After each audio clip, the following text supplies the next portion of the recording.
Alright, today's video is one of the most requested videos yet. I'll be walking through the best settings that I use to make grayzone not only look incredible, but run buttery smooth. Whether you're struggling with performance, stuttering, or just want the game to feel more responsive, I've got you covered in this video. These settings have completely transformed my experience, and I'm excited to share them with you. So let's go over, and we'll be starting off with the NVIDIA control panel if you're running an NVIDIA graphics card. This is the settings I run. I found it on an awesome forum over on the Steam community, and I'm pretty sure it actually came from one of the devs from Grayzone. So follow what I do here, and you'll have the exact 3D settings in the NVIDIA control panel. So we'll head over there, and I'll show you exactly what I run.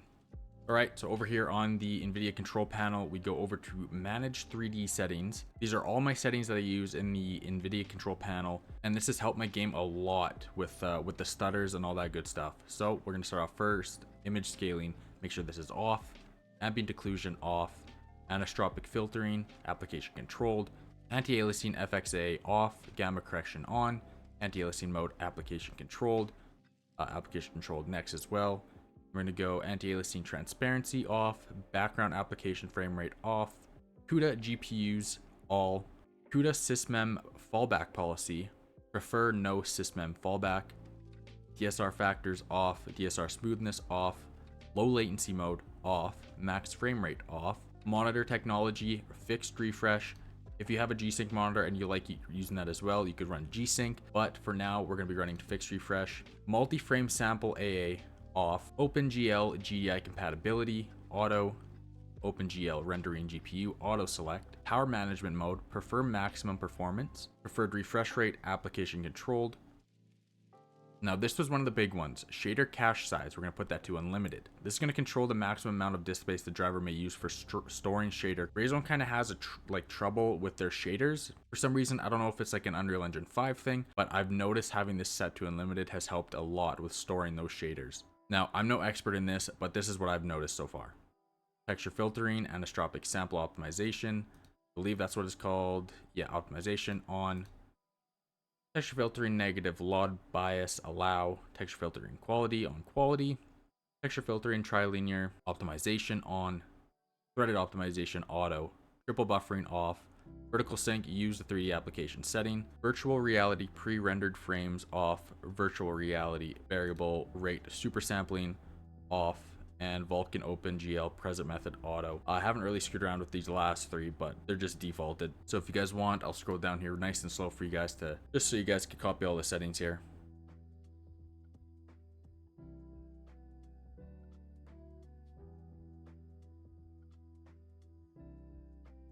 And there you guys have it. That is all of my 3D settings. So once we're done that, we can close this. And now we're actually going to go into our Steam here. All right, and next we're going to right click our Grayzone Warfare, go into properties, and right in general on the launch options. These are the launch options I'm running with.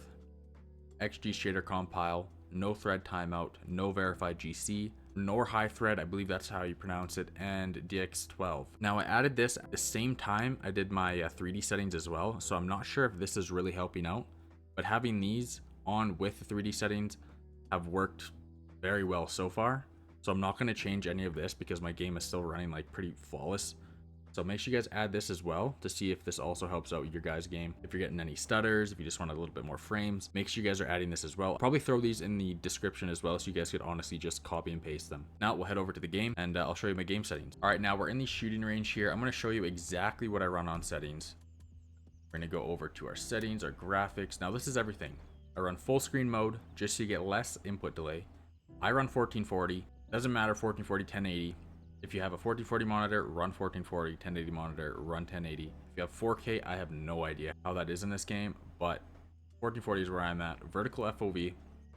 The lower you go, the more frames you're actually going to get. You're going to maybe go up like 6 frames, but I like to have my vertical FOV like pretty high so I can see more around me. VSync off because I don't like the input delay it gives me. The VSync, I usually don't hit over my hertz on my monitor. So say you have like a 60 hertz monitor, you're going to put VSync on, it's going to stay at 60 frames. If you have a 144 hertz monitor, you put VSync on and you get over 144, then it's going to max out at 144. If you turn VSync off, it's not going to limit your FPS, but it might cause tearing if you go over your hertz, if that makes sense. Brightness, I've had at 100. Turn it down, it's kind of kind of really dim.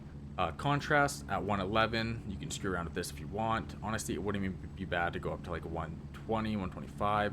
I was playing with 125, but right now my sweet spot is that 111. Saturation 107 just gives you a little bit more like color in the game.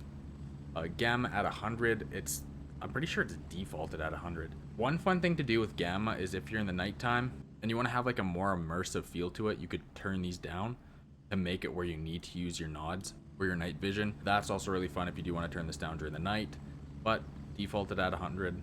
Frame rate limit set to unlimited. You could put this at your hertz if you want, just to have a smoother game. Frame rate limit background. This is going to limit your game when you're tabbed out to 30 FPS, so your computer isn't going like overload trying to run the game super high when you're tabbed out, not even paying attention to it. So I have mine at 30 FPS. Quality preset, basically everything low. I have low global illumination, low shadow quality, high text resolution because I love the way my gun looks when it's on high. I'm not a big fan of how it looks when it's low. It's kind of like, it gets a lot more blurry. High is what I recommend. If you want a better looking gun, you could run medium as well, if your game is kind of struggling a little bit. But high, medium, they're pretty decent. Low, you're just gonna get lower textures. If you don't really care for look, run low if you want more FPS. Effects quality, we're sitting on low. Reflections quality, low. This is gonna be a reflection off like mirrors, water, any of that stuff. It's gonna decrease the FPS a lot if you do play with high reflections because they are very hard to load. Foliage quality, running it on low. I don't really care how the trees and stuff look. If you want it up, it really just adds more like, they just become a lot thicker. And when you're fighting people in trees, they're hard enough to see already, so I just run low. Shading quality, also low. Down to post-processing, low as well. Sharpening, we'll go over that in a sec because I'm pretty sure it has something to do with DLSS as well. So, colorblind mode, I actually run a colorblind mode because the greens just look a lot better and makes the game just stand out more. I use Tritanope, I'm guessing that's how you say it. It is the last option. And I have color mode strength on 10. This just, honestly, it just gives you a more vibrant game. DLSS, for my anti-aliasing and upscaling method, I've tried everything. DLSS is a lot better now with the new drivers on NVIDIA. Anti-aliasing quality medium is kind of just, it's blacked out because I am running DLSS. NVIDIA DLSS super resolution, we're on performance. I just want as much performance as I can get out of this thing. And honestly, going from performance to like quality, you really don't notice much. Performance is where I'm sitting at. NVIDIA DLSS sharpness, if you have this lower, your game's just gonna look a lot more blurry. If you kind of like the blur to it, you could run it lower, but I like having a very sharp game, so I'm sitting on 100. NVIDIA Reflex low latency, I run it on, it just helps with input lag. Fidelity FX frame generation, I use off. Now, if I turn it on, I'm gonna show you exactly what happens when I turn it on. It is super weird, I don't know if it's gonna happen right now, but yeah, I'm gonna get 30 more frames, but sometimes this also causes my game to crash, and a lot of times I get random stutters like you're seeing right now. The game just, this frame generation just, I feel like causes a lot of weird stutters, and sometimes my buildings will just like turn see-through. So that's why I do not run frame generation. As you can see, I'm getting a lot of weird little stutters with it. It'll drop like 30 FPS every once in a while. So we do not run frame generation. You can try it. If it works good for you, you will get those additional frames, but just know that they're not like actual frames. They're just straight up AI generated. So it might cause a little bit of stutters, and yeah, so I have that off. Fidelity super resolution grayed out because we'd have to change our anti-aliasing and upscaling to change that so it doesn't impact us at all.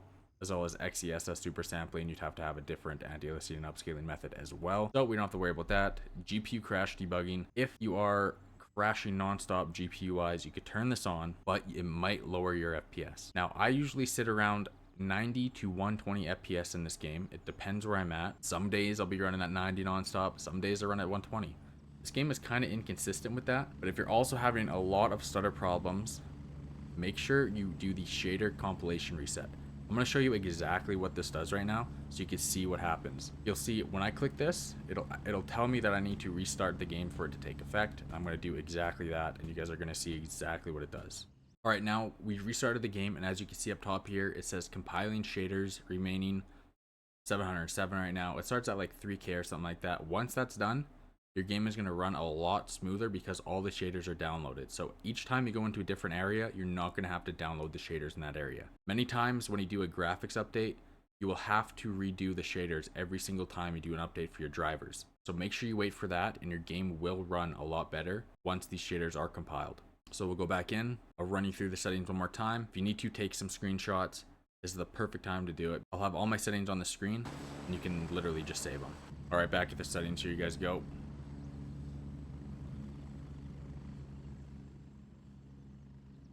I'll stop the quality if you guys want to take a picture. You got post-processing there as well. Down, post-processing, and advanced.